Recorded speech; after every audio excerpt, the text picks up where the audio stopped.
Bienvenidos, bienvenidas a todos y todas. Gracias por su paciencia. Estamos súper agradecidos de tenerlos con nosotras esta mañana. Mi nombre es Kendra Hughes y trabajo en el equipo de comunicaciones de WIGO.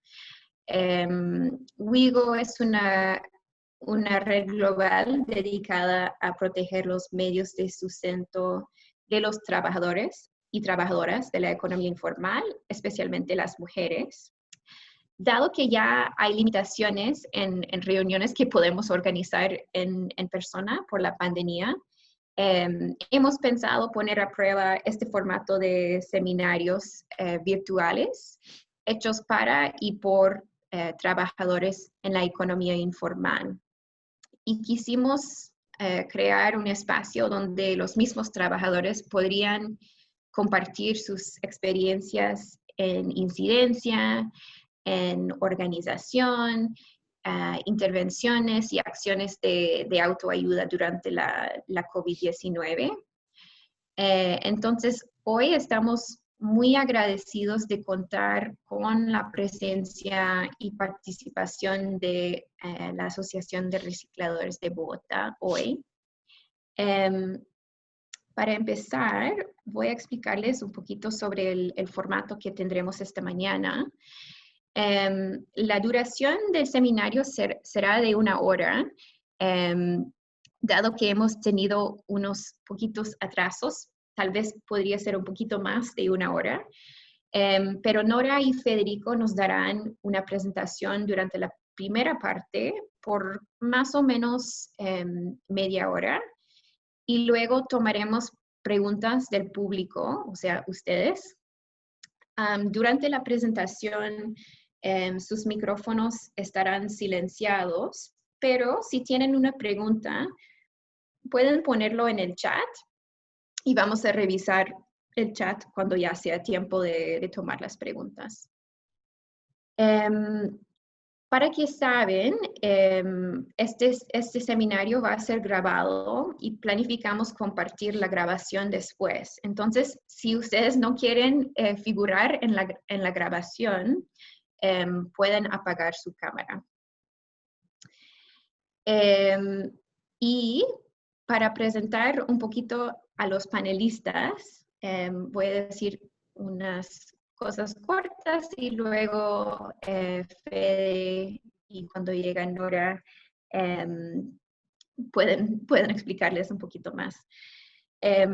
Bueno, junto a su familia, Nora Padilla ha trabajado como recicladora desde los 7 años y con su experiencia recolectando materiales en el vertedero y luego en la calle desde niña, Nora naturalmente ascendió a una posición de liderazgo con los recicladores.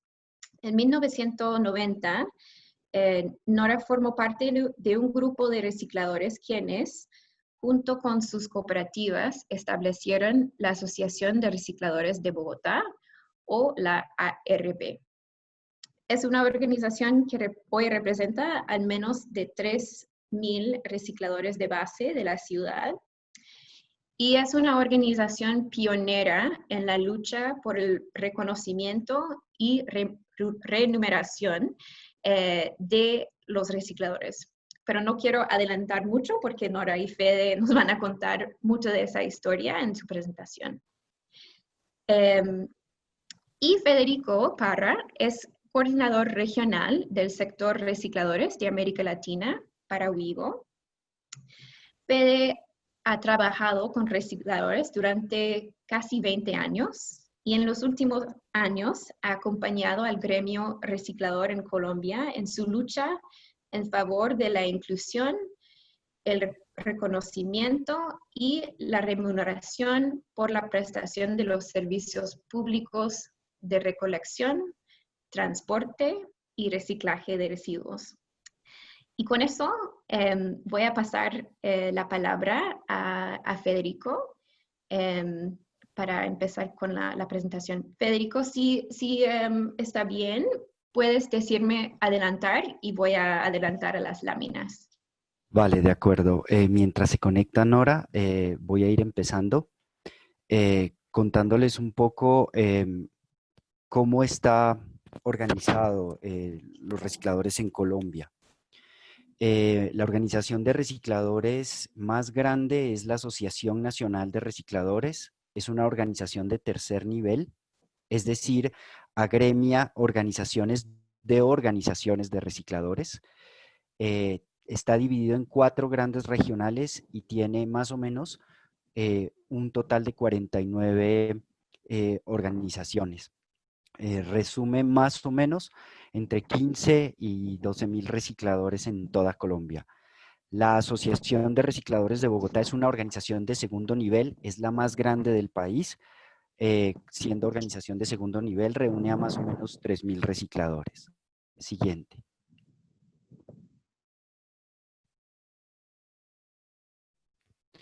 Muy bien. Esto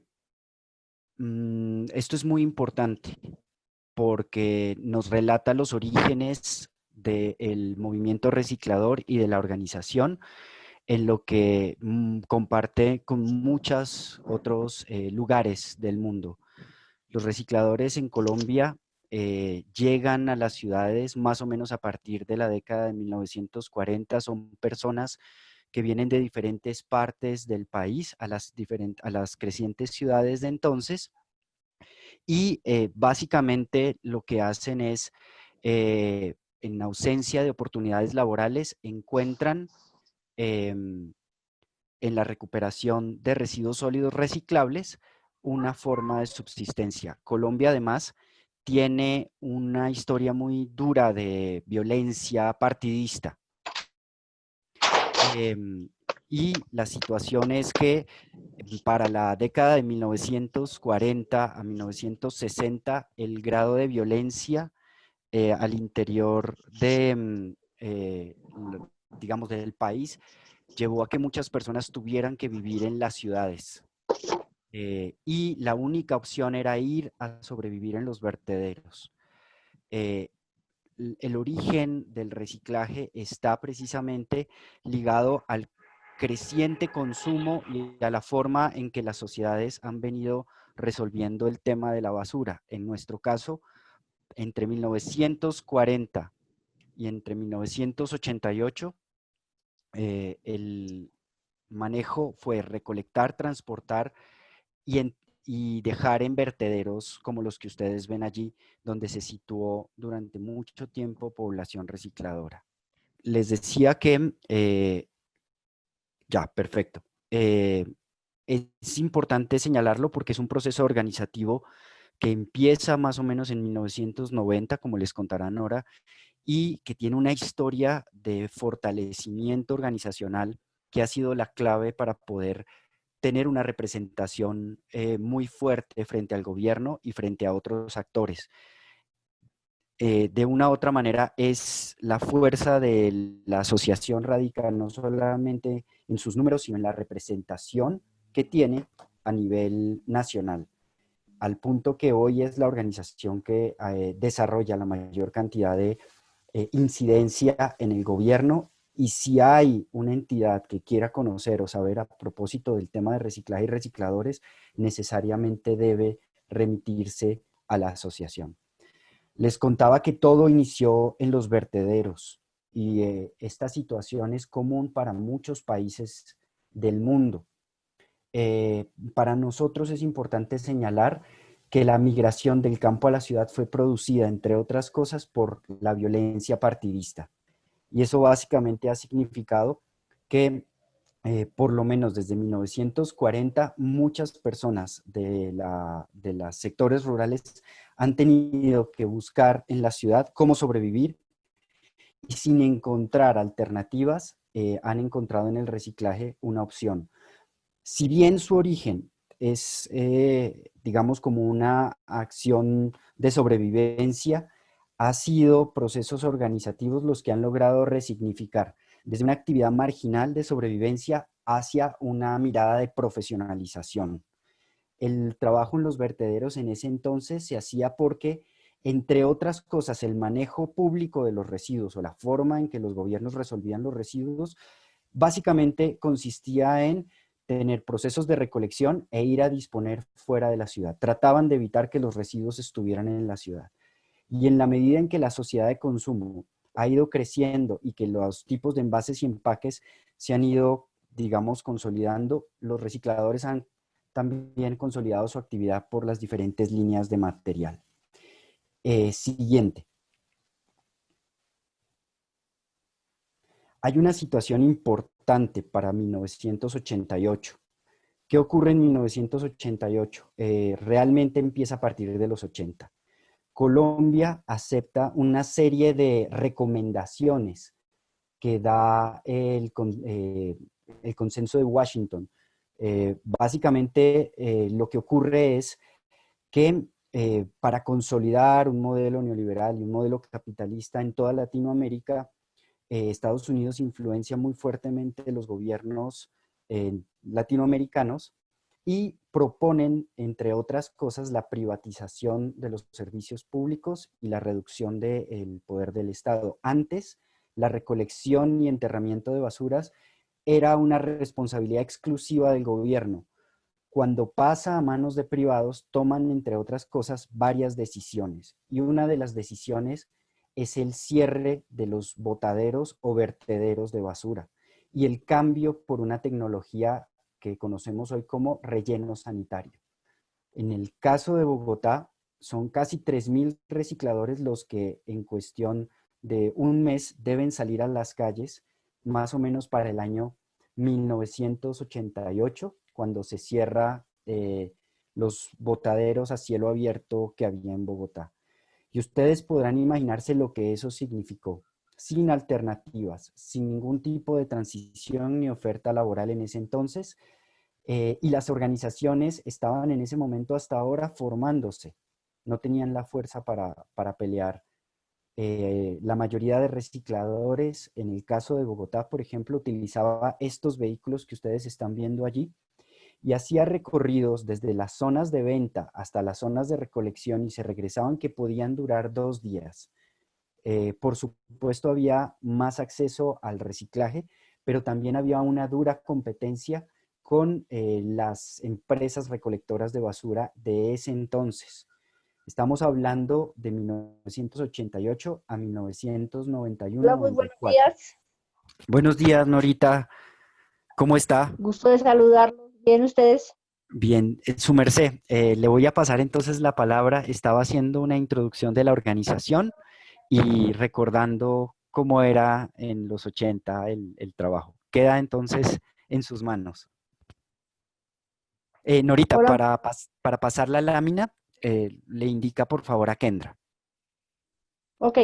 Pero muy buenos días a todos y por favor, Federico,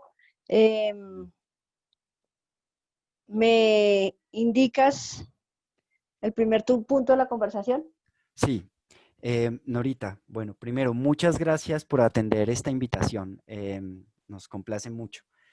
Ya nos hizo Kendra el favor de contar un poquito de dónde viene, quién es como líder. Yo quisiera primero hacerle una pregunta importante. Sabemos que los recicladores en Colombia han tenido una lucha muy importante, una historia muy fuerte y que lograron el reconocimiento de la prestación del servicio que proveen a través de una lucha intensa. No siempre fue así. ¿Usted podría contarnos parte de esa historia? Bueno, sí, muchas gracias, Federico, por la antelación.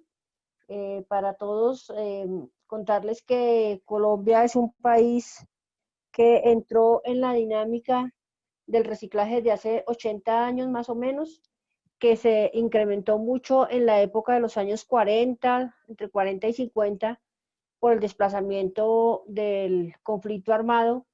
Miles de personas salieron de los campos para irse a las ciudades y lo que encontraron de manera inmediata para sobrevivir era acudir a las canecas de la basura. En principio, el acceso a las canecas de la basura era para rescatar la comida y poco a poco se dieron cuenta que había una posibilidad de comercialización de algunos de los residuos que estaban depositados en las canecas de la basura, como los papeles, los cartones, algunos plásticos, los metales.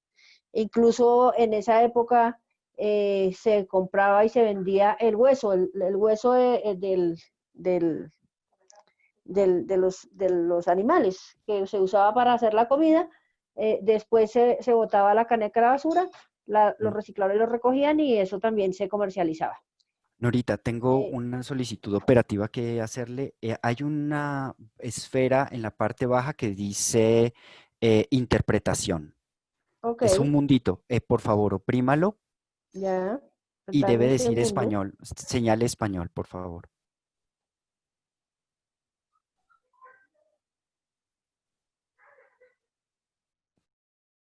¿Estamos? Listo. ¿Sí? Por favor, continúa.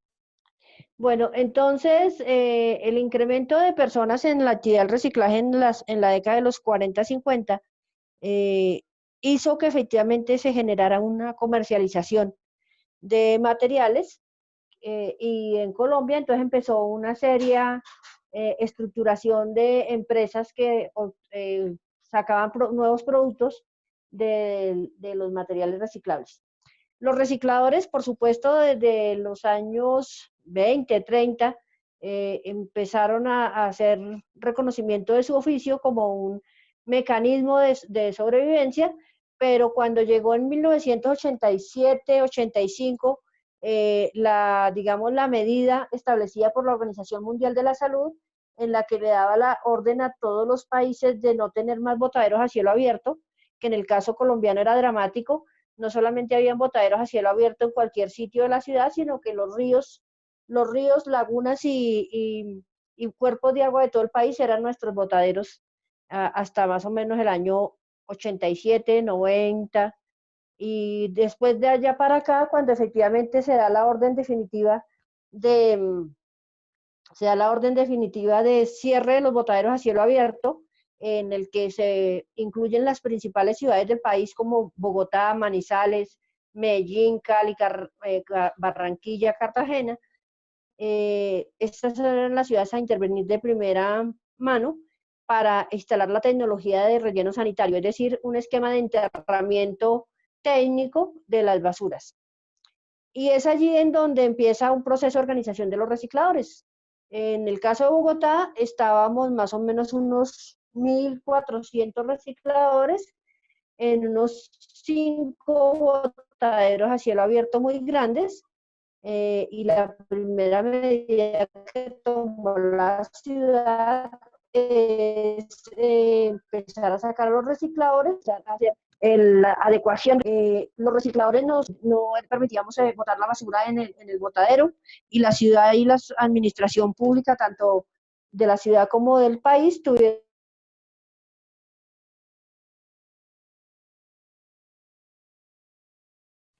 Parece que se nos cortó Nora en este Ponerles momento. Ya. un Nori, esquema de apoyo. perdimos los últimos 30 Aló, segundos que se desconectó. Por favor, no, yo no me cuéntenos. desconecté. Ah, vale. A los 30 segundos estaba diciendo que la ciudad y las autoridades de la ciudad y del país tuvieron la obligación de sentarse a conversar con los recicladores, que en ese momento estaban en rebeldía, no, impidiendo el acceso a los carros para botar la basura en los botaderos.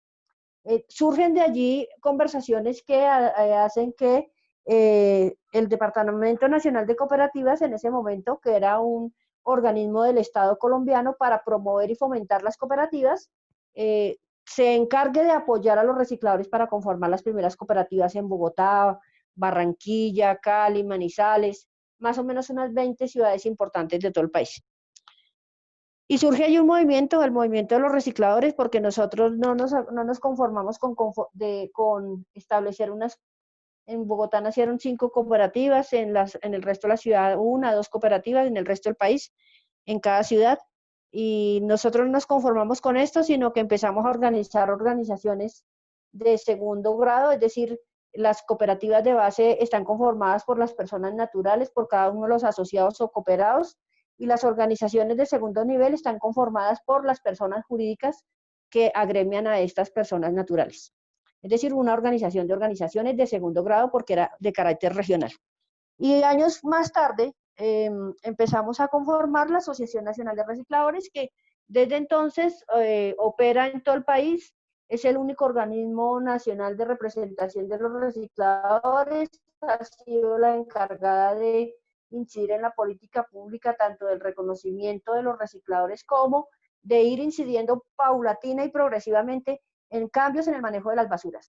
No nos hemos conformado con decir que los recicladores se tienen que reconocer y tienen que tener un trato digno como trabajadores, sino que también hemos incidido muchísimo en el cambio del manejo de basuras, porque en el país los primeros procesos de contratación de manejo de basuras eran unos contratos leoninos, en donde las empresas pues llegaban con todo pago, con todo cubierto, y mientras que los recicladores nos manteníamos en las condiciones de vulnerabilidad y pobreza.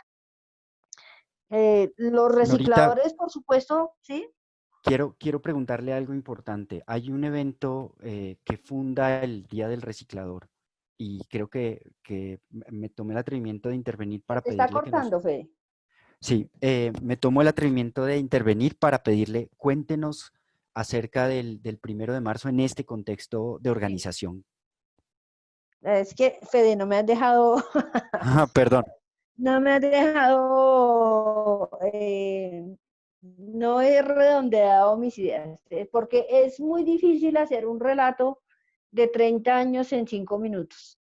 Sí, Quiero esa perdona. Dale, comprensión. continúa. La situación, entonces, los recicladores, primero un proceso de organización es una vaina bastante difícil es un proceso bastante difícil entre personas que no iban a la escuela, que estaban en la anarquía total en los botaderos, en donde no habían horarios, no habían patrones, cada uno se ponía a su propio ritmo, determinaba qué materiales recogía, todo lo demás. Y pasar a un esquema cooperativo en donde, donde para ser exitoso se requiere la colaboración de todos. Para ser exitoso se requiere la disciplina social. Entonces, pues el proceso de organización de los recicladores, primero no fue fácil, segundo fue muy lento y tercero, empezar a entender cuál era el propósito superior, cuál era el fin superior de organizarnos en ese esquema, pues también nos tomó bastante tiempo. Finalmente, en los años 90 tal vez, logramos consolidar un esquema de participación y de representación a través de la Asociación Nacional de Recicladores, en cuyo seno determinamos solamente trabajar por dos cosas. Uno, por la defensa de los derechos de los recicladores a permanecer en su oficio, a asegurar su mínimo vital con el acceso a la basura, y dos, crecer en la cadena de valor del reciclaje y de los servicios públicos en un esquema de reconocimiento de los recicladores como prestadores del servicio público de aseo, porque cada uno de los recicladores que acude a la caneca a recoger, a trasladar, a transportar hacia una bodega, está haciendo lo mismo que una gran empresa, solo que con unas herramientas y en unas condiciones diferentes. Entonces, el propósito de la Asociación Nacional, que por supuesto tenía que ser apoyada por cada una de las organizaciones regionales y por cada una de las organizaciones locales y por cada uno de los recicladores en estas organizaciones, se fue consolidando hasta tener claro que la incidencia en la política pública tenía que dar como resultado el reconocimiento de la labor de los recicladores como una componente esencial del servicio público de aseo. Entonces, en el año 2002... Norita, perdone, le voy a interrumpir de nuevo. Es un tema técnico de interpretación. Le pido un poquito más de espacio porque está siendo traducido a 2 idiomas. Yo entiendo lo de que es mucha historia que contar. Podemos tomarnos un poquito más de tiempo. Íbamos entonces en el año 2002, en Bogotá, un alcalde toma la decisión de abrir una licitación pública para contratar las empresas que deberían prestar el servicio de recolección de basuras domiciliarias de toda la ciudad, y el alcalde de entonces se reúne primero con las organizaciones de recicladores. Las organizaciones le presentamos un esquema en el que se podía fortalecer el reciclaje y las organizaciones de recicladores. Al alcalde le pareció que era una buena propuesta y cuando fuimos a ver, efectivamente la propuesta estaba incorporada para entregársela a las empresas que quedaran contratadas en la prestación del servicio público de aseo. Las organizaciones nos veníamos preparando para que efectivamente apenas tuviéramos indicio de que algo así iba a suceder, entonces acudimos a las autoridades, pusimos una demanda de acción de tutela, que es una herramienta constitucional que tienen los sectores populares para poder hacer defensa de sus derechos. Esa tutela en primera instancia en un juez fue negada, no le dio la razón a los recicladores.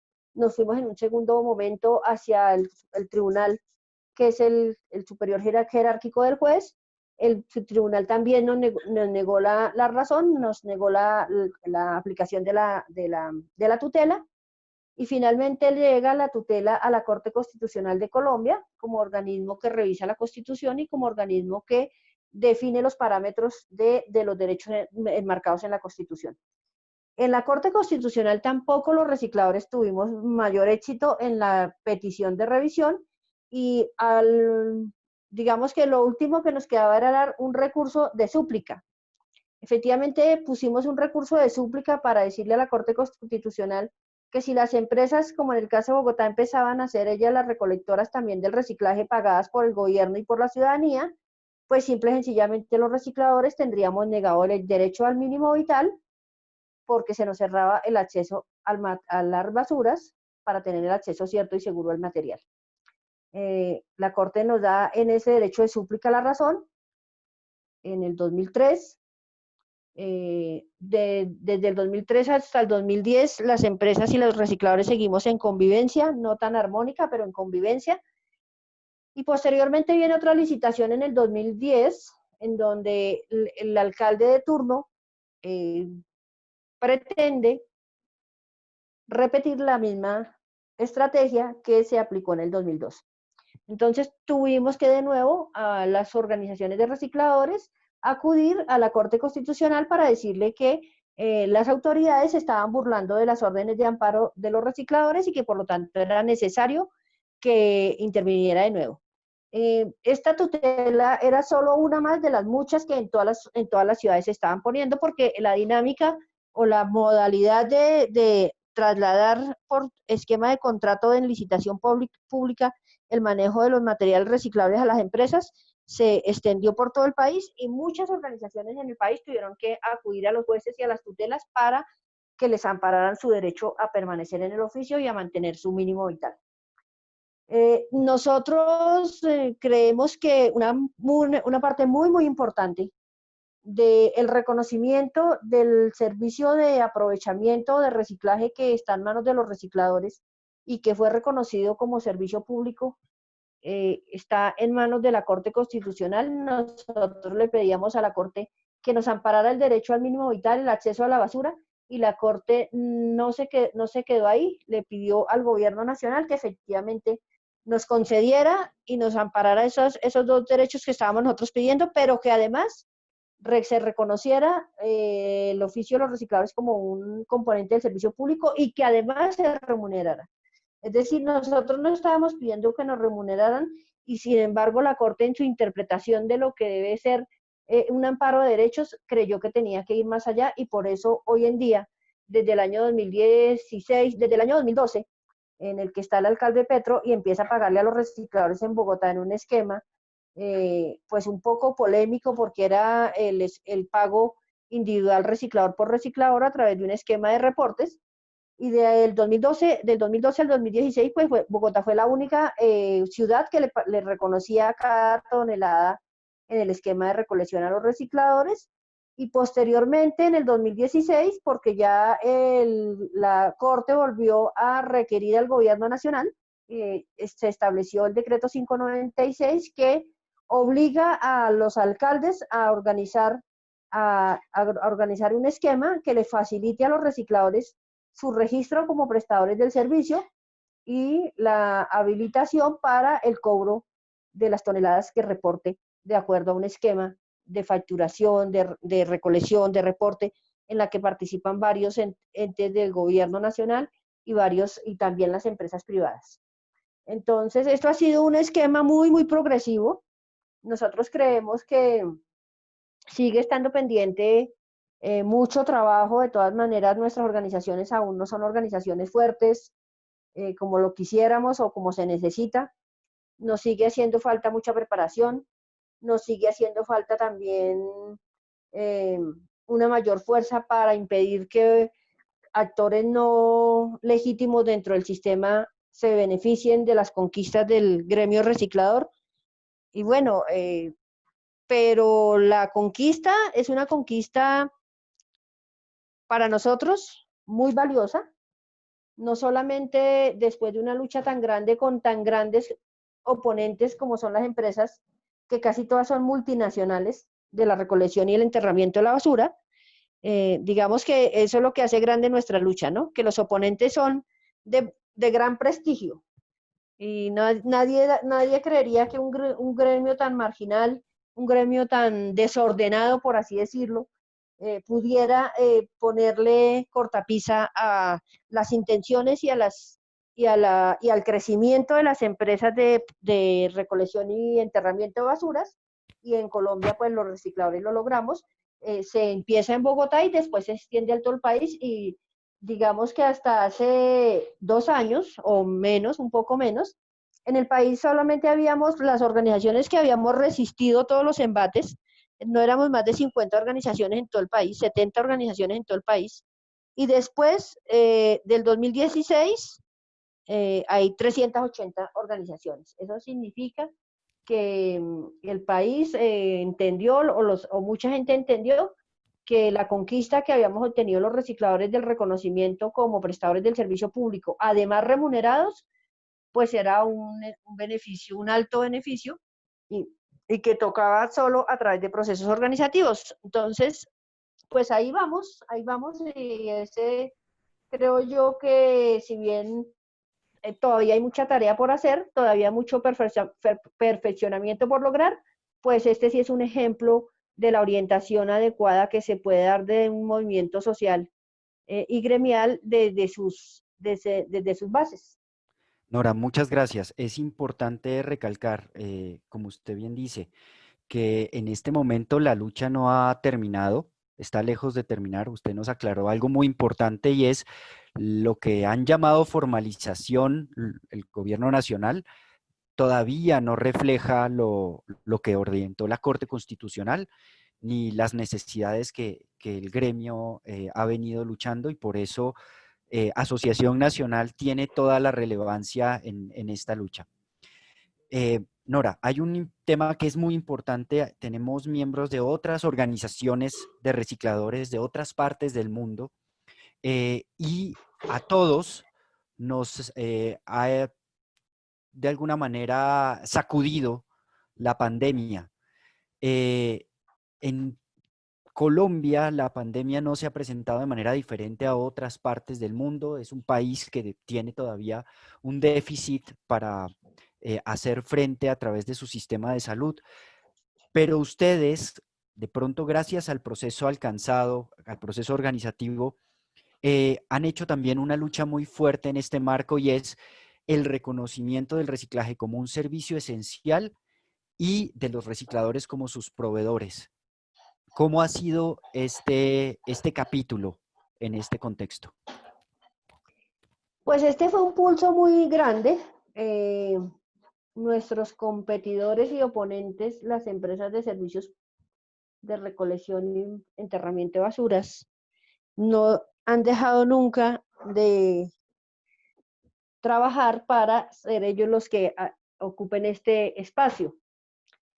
Entonces la incidencia en las declaratorias, primero de crisis, después de cuáles serían los servicios o cuáles serían las excepciones que podrían estar al frente digamos, de la contención de la pandemia, fueron precisamente la declaratoria de que los médicos serían la primera línea, por supuesto, y después todos los servicios que fueran considerados urgentes y necesarios para asegurar que la gente pudiera estar en su casa con tranquilidad. Dentro de eso estaba pues la prestación de todos los servicios públicos.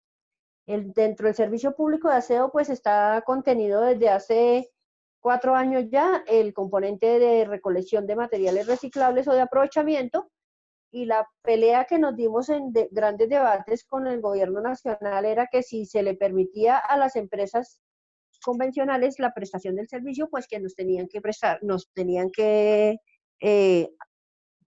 permitir o acreditar a las organizaciones de recicladores el mismo derecho, toda vez que no nos habían declarado por fuera del servicio. Bueno, esto no fue fácil, duramos muchos días en conversaciones, muchos días incidiendo desde diferentes instancias, una en la cual tú estás, que es la Alianza Nacional por el Reciclaje, pero también acudiendo a muchas personas y agentes que conociéramos nosotros para poder llegar hasta las instancias del gobierno nacional, de tal manera que se acreditara la organización de los recicladores como servicio público esencial. Y efectivamente, en la primera declaratoria de secciones, los recicladores estaban reconocidos como la prestación del servicio público de aseo, aprovechamiento y reciclaje. Esto hizo que las organizaciones de recicladores pues enfrentáramos un reto bastante importante.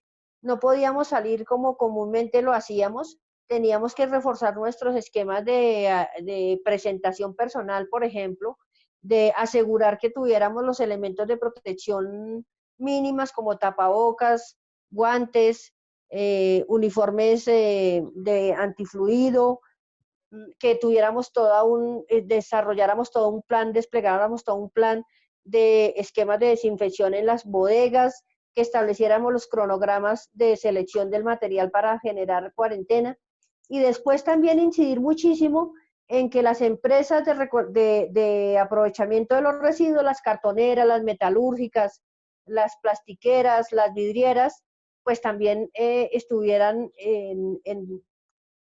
declarados como los servicios, como las empresas que se necesitaban para poder pues, seguir produciendo envases y empaques para limpiadores, por ejemplo, envases y empaques para medicinas, cajas de cartón, papel higiénico, que se volvió contundente en ese periodo por el número de personas en las casas, bueno, todo lo demás. No fue fácil, es una historia un tanto larga, que nunca la hemos contado a profundidad, pero que tuvo un resultado muy, muy bueno, y es efectivamente reconocer el reciclaje y el aprovechamiento como un servicio esencial en el marco del servicio público de aseo. A los recicladores, sobre todo, valorar que a los recicladores se les reconoció su desempeño y se les empezó a dar también algunas ayudas desde afuera, porque no contábamos con todos los elementos de protección, no contábamos con los recursos que se necesitaban en ese momento para mejorar la productividad en la recolección, porque empezó a producirse un mayor número de toneladas de material, y también porque efectivamente el manejo y el cuidado eran bastante exigentes y nos tocaba, digamos, aplicar nuevos recursos, ampliar el número de horas de trabajo, modificar las rutinas. Tuvimos muchísimo trabajo, ahí vamos, nosotros nos pusimos a la tarea de hacer nuestros propios dispositivos de desinfección, como las cabinas de aspersión. Desde hacía muchos años veníamos aplicando en nuestras bodegas una solución con alcohol y ruda, no por efecto de la pandemia, sino desde hacía muchos años, porque sabíamos que la ruda y el alcohol mataban plagas. Entonces pues ya para nosotros en ese momento sí ya la situación era como más no nos pareció extraño. Y bueno, ahí hemos ido también ayudando a todas las otras demás organizaciones para que tengan adecuadamente acogidos los protocolos, que los tengan publicados, que los apliquen, que mantengan un esquema de seguimiento en todos los procesos. Hemos tenido muchísimo trabajo durante esta época, no solamente porque se creció el número de toneladas de material, sino porque se complicaron las operaciones a un punto que nunca habíamos tenido semejante grado de complicación y semejante exigencia de cumplimiento de protocolos y semejante cantidad de recursos a invertir para poder permanecer nosotros en nuestro oficio. Gracias, Norita. Hay un tema que es crucial. Sabemos que como organizaciones, ustedes han podido responder desde abajo hacia arriba a este reto, pero hay muchos otros compañeros no organizados y muchas otras organizaciones que todavía están en ciernes de poder hacer frente. Y desde esa perspectiva, creemos que la pandemia va a generar un impacto muy fuerte sobre los procesos organizativos. Yo quisiera preguntarle, ¿usted cómo ve lo que sigue? Pues efectivamente, Federico, yo creo que la crisis va como en su segundo tercio tal vez. Yo creo que el siguiente periodo de crisis va a estar más fuerte. Nosotros nos estamos preparando para un nuevo confinamiento. Sabemos que nos va a traer las mismas dificultades de la primera etapa, que consiste precisamente en mayores restricciones de circulación, que consiste en mayores restricciones de manejo de bodegas, que nos tocará duplicar y multiplicar los recursos para poder tener un periodo de almacenamiento del material. Yo creo que, y la otra cosa que considero es que como todos los sectores están golpeados, pues el de nosotros también va a tener eh, esa misma condición. Si bien es cierto, no hemos dejado de percibir el recurso por tarifa, sí es cierto que sí ha bajado el porcentaje de recaudo, a pesar de que los gobiernos locales están aplicando el apoyo a los usuarios para el pago de los servicios públicos, de todos los servicios públicos. Entonces, nosotros creemos que efectivamente lo peor de la crisis todavía no ha pasado. El empobrecimiento de la población yo creo que va a incidir de manera importante en el consumo y por lo tanto el reciclaje y la producción de materias, la producción de productos a partir de materias primas recuperadas, pues va a tener algunas complicaciones por la capacidad de consumo de los hogares. Vale, muchísimas gracias, Nora. Creo que es una muy buena presentación. Si bien esto No se tiene... oye. ¿Me oyen? ¿Me oyen? No, no, ahora sí ya te oí. Ya, perfecto. Estoy diciéndole que muchísimas gracias. Realmente toda esta historia, condensarla en 30, 40 minutos es muy difícil y por supuesto quedan montones de situaciones y de temas por fuera. Vamos a pasar a un tema de preguntas. Tenemos una pregunta importante a propósito de, es Luisa Tobar, nos dice, buenos días, tengo una pregunta para la señora Nora. ¿Cuántas organizaciones no hacen parte de la ARB? ¿Por qué cree que no hacen parte de esta organización? ¿Y cuál sería el mensaje para que se vinculen a la lucha liderada por ARB? Muchas gracias. Pregunta Luisa Tobar. No escuché bien la pregunta, Fede. Voy de nuevo. Nos pregunta Luisa, ¿cuántas organizaciones no hacen parte de ARB? ¿Por qué no hace parte? ¿Por qué cree que no hacen parte? ¿Y cuál sería el mensaje para que estas organizaciones se vinculen a la lucha liderada por ARB? Bueno, en Bogotá ya hay 138 organizaciones, en ARB somos 20 organizaciones, en la Asamblea Permanente de Organizaciones de Recicladores, que es un organismo creado por las organizaciones de ARB más otras organizaciones que comparten nuestro mismo esquema de trabajo y nuestra lucha, somos aproximadamente 60 organizaciones. Es decir, que estamos en un esquema de alineamiento, el 50% de las organizaciones aproximadamente. ¿Por qué las demás no hacen parte? Porque son organizaciones constituidas por bodegueros, por ejemplo. En eso nosotros tenemos una postura muy catedrática. Los beneficios logrados en esta conquista son para los recicladores. Respetamos y apreciamos a los demás actores de la cadena, como las bodegas, pero no aceptamos que ellos entren a reemplazarnos en este esquema de prestación del servicio. Queremos proponerles siempre alianzas estratégicas que nos permitan seguir funcionando tanto a ellos como a nosotros y fortaleciendo el gremio, pero no aceptamos que ellos nos reemplacen ni nos representen. Entonces es muy difícil que entren otras organizaciones que tienen un estilo de trabajo de eso y también también hay organizaciones muy pequeñas que están entrando solamente por percibir la remuneración en la prestación del servicio y no les interesa no les interesa participar ni dar apoyo para mantener la lucha de defensa de la permanencia del oficio de los recicladores y la defensa de los derechos que nosotros hemos venido conquistando, los derechos que nosotros hemos venido exigiendo, conquistando y ahora, por decir de alguna manera, disfrutando. Entonces hay organizaciones que no, ni a nosotros nos interesan que estén, ni creo que a ellas tampoco. Nora, tenemos una pregunta que nos hacen desde Senegal. Quieren entender qué es lo que se les remunera a los recicladores.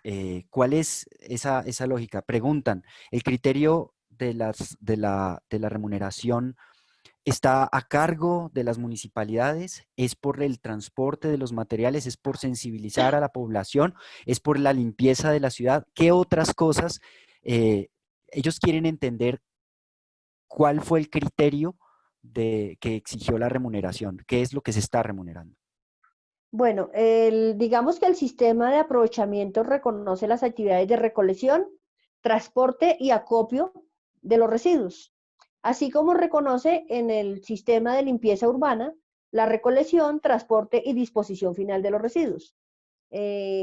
Digamos que se equiparan los dos sistemas, aunque los residuos sean diferentes. Los residuos que nosotros recolectamos van para una disposición final de aprovechamiento, es decir, a las papeleras, a las vidrieras, a las metalúrgicas, y los residuos que van por las corrientes de residuos ordinarios van a un relleno sanitario o a un esquema de enterramiento. Entonces, ¿qué se les reconoce a los recicladores? El costo de recolección, transporte y acopio de las toneladas que logremos certificar que han sido puestas de manera efectiva en cualquiera de estos destinos de disposición final para aprovechamiento. Por lo cual, en este caso, para soportar o para demostrar que hubo un esquema de comercialización de esas toneladas, media la factura de venta, que es el mecanismo legal de demostración de las transacciones comerciales. Sí, gracias. Solamente para decirles, lamentablemente todo el esfuerzo que uno mediría del trabajo de los recicladores no está reflejado en ese pago. Es un pago que lo equipararon al costo, a los costos que el trabajo de los recicladores le evitan a las empresas que recolectan, transportan y entierran basura. No refleja realmente todo el esfuerzo de recuperar, clasificar, hacerle la tarea al ciudadano que no se paró de manera adecuada. Tenemos otra pregunta. Nos preguntan si ha habido cooperación entre recicladores y los trabajadores del servicio de aseo, como lo llamamos nosotros, o de recolección de basura, si hay una plataforma común de demandas, de protección o ha sido separado. No te escuché la pregunta. De nuevo, nos están preguntando si ha habido algún grado de cooperación con los trabajadores del servicio de recolección de basuras, con los trabajadores, Ok. no con las empresas, sino con los trabajadores. Ok. No, nosotros no tenemos ningún grado de coordinación con las empresas, ni ahora ni antes. Nosotros sabemos que la oportunidad de los recicladores de poder recoger todo lo que se recoja es antecediendo a la operación de las empresas de recolección de ordinarios. Es decir, si la recolección en un sector empieza a las 2 de la tarde, nosotros estamos desde las 8 de la mañana esculcando en las canecas. Y digamos que lo que ha habido históricamente es una convivencia entre las dos operaciones. Es más, a veces, a veces algunos operarios de las empresas sacan el reciclaje y se lo dejan aparte al reciclador cuando ven que va el material para el carro compactador. Entonces, no hay una coordinación oficial ni explícita, sino que nosotros hacemos una antelación, recogemos los mismos días, unas horas antes. Yo diría que muchas horas antes. Y seguirá siendo así. Muchas gracias. Kendra, quiero darte la palabra para que nos ayudes en esta parte de Claro. conclusión y cierre. Quería dar el espacio para unos minutos más, si están disponibles tú, Fede y Nora, no, Por para supuesto. reiterar que si alguien, uno o dos preguntas, si hay uno o dos preguntas más, dar el espacio para esto. Entonces, si se meten en la ventana abajo de Zoom, verán donde dice chat, o pueden levantar la mano haciendo clic sobre participantes. Pero si no hay ninguna otra pregunta, a ver, voy a ver si veo a alguien. A ver. Ok. Bueno, solamente decir a Fede y Nora muchas gracias por compartir su experiencia con nosotros. Y no sé si Nora o Fede quieren agregar algo más o decir unas palabras de cierre sobre sus aprendizajes o lo que otras organizaciones deberían saber acerca de su lucha. Voy a darles ese espacio, Fede y Nora. Nora, le paso la palabra y yo cierro si quiere. Bueno, no, agradecerles a ustedes por permitirnos hacer un recuento. A veces cuando uno revisa la historia también le permite irse dando cuenta de que hay cosas nuevas que se pueden hacer. Puede ir identificando también elementos que antes no teníamos vistos y que con las preguntas de pronto surgen y le dan a uno el espacio de poder reflexionar sobre algunos de estos aspectos. Hola.